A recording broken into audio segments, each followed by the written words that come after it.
Hey, it's JC. Welcome to Urban Knife Guy, where we explore the urban lifestyle and jungle survival.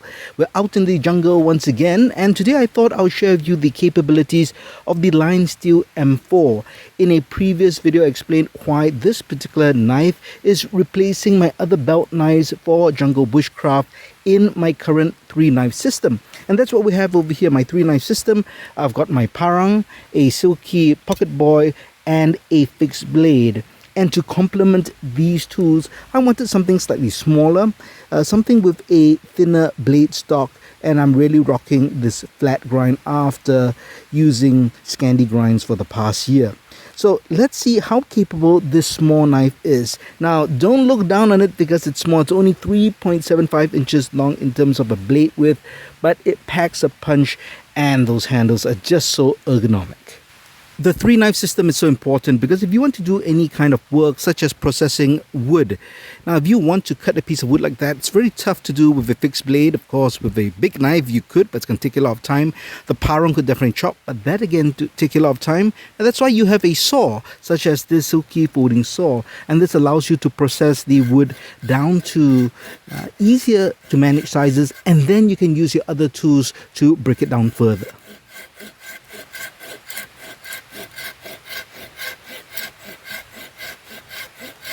Now that we've cut down a piece of the wood, we're going to see if we can batten this. Now, the knife is 3.75 inches in blade length. This is just over 2 inches in diameter. Now, it's not a huge piece of wood, but it is quite solid and hard. And you can see it does straddle across the blade. Now, let's just see if we can batten with this.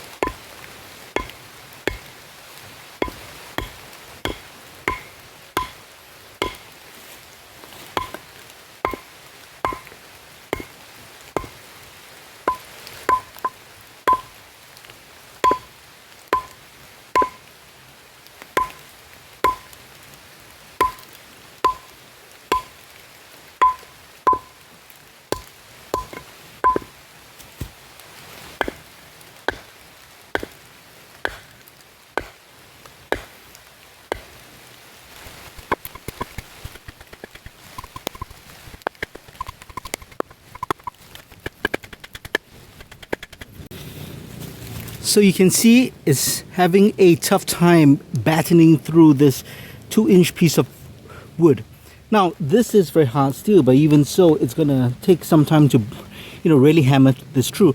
And that's why we go back to the 3-knife system. And now let's use a tool that we can use to actually batten this piece of wood, and then we'll see what the M4 can do. We're breaking it down further.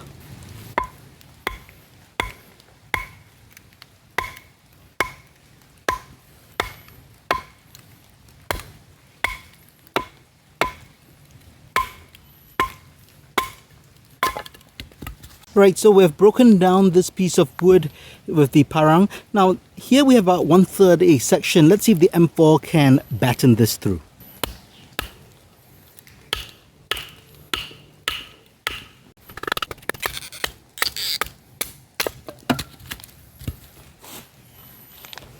So not that easy even with this smaller piece of wood. And that's probably got to do with the flat grind, and that's why a Scandi grind does actually work better if you come to battening. But then again, why are you battening with a knife unless you're in a survival situation? Let's try a finer task like feather sticking.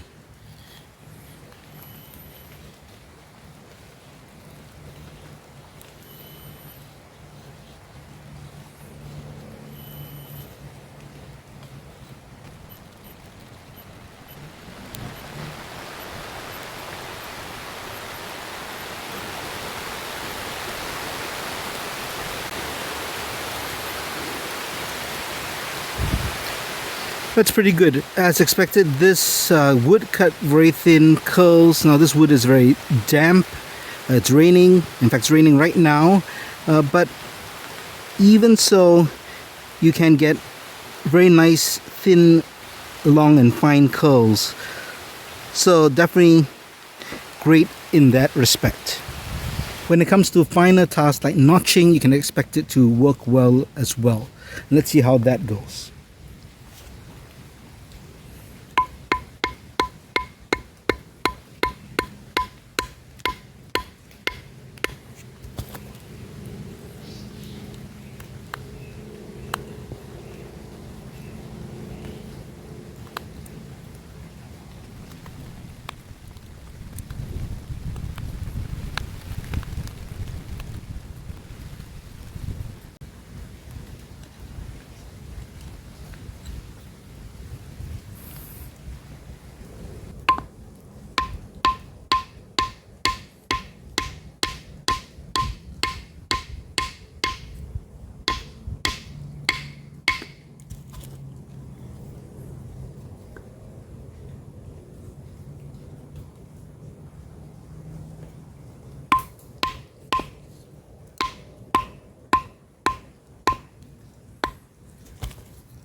Let's talk about striking a ferro rod. Now the spine of the M4 is crowned. That means it's slightly rounded. You can't feel it. It's not sharp edge. However, it can strike a ferro rod. But I will not recommend this over time because it will deform the spine. There will be deep scratches and you just don't want to mess up this nice knife. So use the pommel, and that's very effective in getting sparks as well.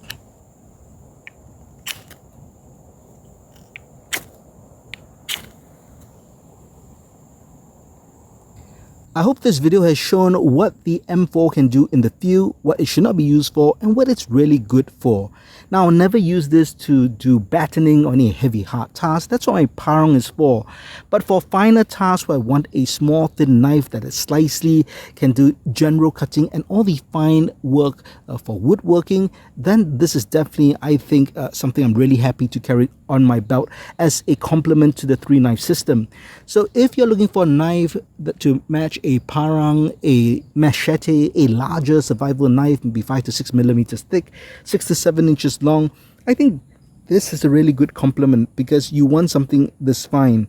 Now the same argument may be, given to, let's say, the Mora Companion, a very budget friendly knife but very thin and slicey, designed as a companion.